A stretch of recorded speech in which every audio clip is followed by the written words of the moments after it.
സംസ്ഥാനത്തെ ജയിലുകളിൽ വധശിക്ഷയ്ക്ക് വിധിക്കപ്പെട്ട് കഴിയുന്നത് 39 പേരാണ്. കൊടും കുറ്റവാളികളിൽ ഒരാൾ പോലീസുകാരനുമാണ്. വിധി വന്ന ശേഷം വർഷങ്ങളായി ജയിലിലുള്ള ഇവർ പലരും ശിക്ഷാ ഇളവിനായി മേൽക്കോടതികളിൽ അപ്പീൽ നൽകിയിട്ടുണ്ട്. അപൂർവങ്ങളിൽ അപൂർവമായ കേസുകളിലാണ് വധശിക്ഷ വിധിക്കുന്നത്. പൂജപ്പുര സെൻട്രൽ ജയിലിലാണ് ഏറ്റവും കൂടുതൽ പേർ വധശിക്ഷ കാത്തു കഴിയുന്നത്. 25 പേർ. കണ്ണൂർ സെൻട്രൽ ജയിലിൽ 5ഉം വിയൂർ സെൻട്രൽ ജയിലിൽ 6ഉം വിയൂരിലെ അതീവ സുരക്ഷാ ജയിലിൽ 3 പേരും വധശിക്ഷ കാത്തിരിപ്പാണ്. കഴിഞ്ഞ വർഷം വധശിക്ഷയ്ക്ക് വിധിക്കപ്പെട്ട് ജയിലിൽ കഴിഞ്ഞിരുന്നത് 20 പേരായിരുന്നു. BJP നേതാവ് രഞ്ജിത്ത് ശ്രീനിവാസിനെ കൊലപ്പെടുത്തിയ കേസിൽ 15 പ്രതികൾക്കും മാവേലിക്കര അഡീഷണൽ സെഷൻസ് കോടതി വധശിക്ഷ വിധിച്ചതോടെയാണ് വധശിക്ഷ കാത്ത് ജയിലിൽ കഴിയുന്നവരുടെ എണ്ണം വർദ്ധിച്ചത്. വിഴിഞ്ഞത്ത് വയോധികയെ കൊലപ്പെടുത്തിയ കേസിൽ അമ്മയും മകനും ഉൾപ്പെടെ 3 പ്രതികൾക്ക് വധശിക്ഷ വിധിച്ചതോടെ എണ്ണം 39ആയി. 14 പേരെ തലക്കടിച്ച് കൊലപ്പെടുത്തുകയും കൊള്ളയടിക്കുകയും ചെയ്ത റിപ്പർ ചന്ദ്രനെയാണ് സംസ്ഥാനത്ത് ഒടുവിലായി തൂക്കിലേറ്റിയത്. 1991 ജൂലൈ 6-നാണ് കണ്ണൂർ സെൻട്രൽ ജയിലിൽ ശിക്ഷ നടപ്പിലാക്കിയത്. വധശിക്ഷ വിധിക്കാറുണ്ടെങ്കിലും ഏറെക്കാലമായി നടപ്പിലാക്കാത്തതിനാൽ സംസ്ഥാനത്ത് ആരാച്ചാരില്ല.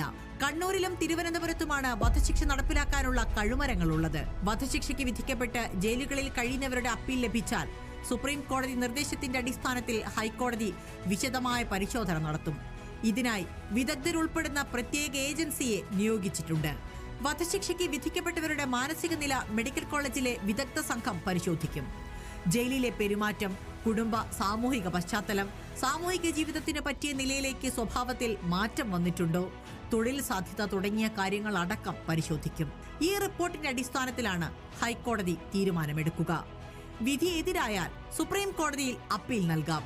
സുപ്രീം കോടതി തള്ളിയാൽ രാഷ്ട്രപതിക്ക് ദയാഹർജി സമർപ്പിക്കാം. വധശിക്ഷ പരമാവധി ഒഴിവാക്കുന്ന രീതിയാണ് കോടതികൾ സ്വീകരിക്കുന്നത്. News desk reporter. TV Prasad നൽകും കൂടുതൽ വിവരങ്ങൾ. പ്രസാദ് നമുക്കൊപ്പം എത്തുന്നു തത്സമയം. Good evening TV Prasad. വധശിക്ഷയെക്കുറിച്ച് പല അഭിപ്രായങ്ങൾ സമൂഹത്തിൽ നിലവിലുണ്ട്. വധശിക്ഷ ഒഴിവാക്കണമെന്ന് അഭിപ്രായപ്പെടുന്നവരുണ്ട്.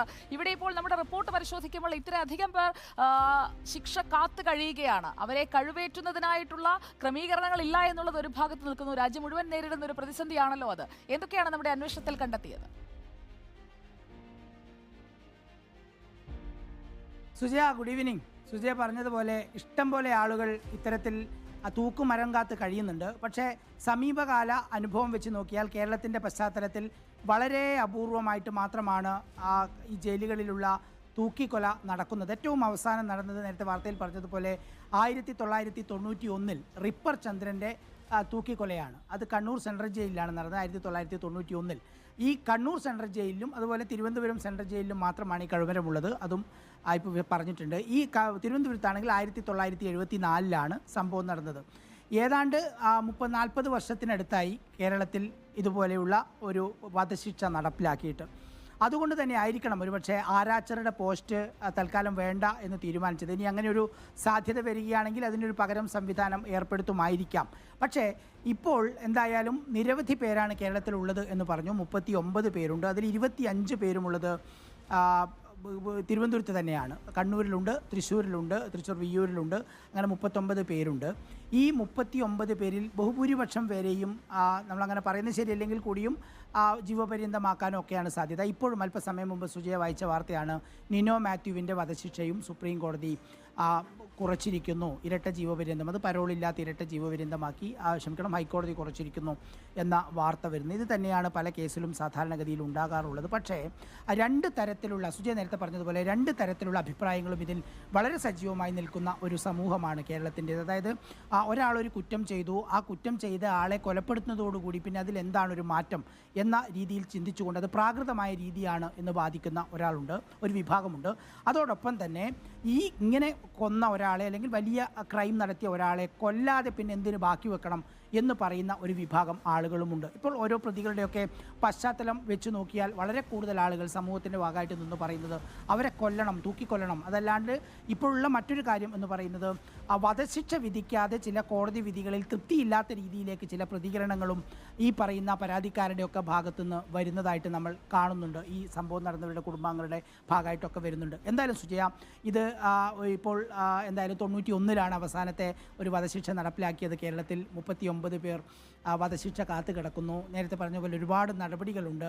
ഹൈക്കോടതി, സുപ്രീം കോടതി, രാഷ്ട്രപതി അങ്ങനെയൊക്കെ പോയിട്ടാണ് പിന്നീട് അത് തിരിച്ചു വരുന്നത്. വളരെ അപൂർവമായിട്ടാണ് സംഭവിക്കുന്നത്. എന്തായാലും ഈ 39 പേരെന്ന് പറഞ്ഞാൽ അവർ മരണത്തെ മുഖാമുഖം കണ്ട് തന്നെയാണ് ജയിലുകളിൽ കഴിയുന്നത് എന്നതാണ് പ്രധാനപ്പെട്ട കാര്യം.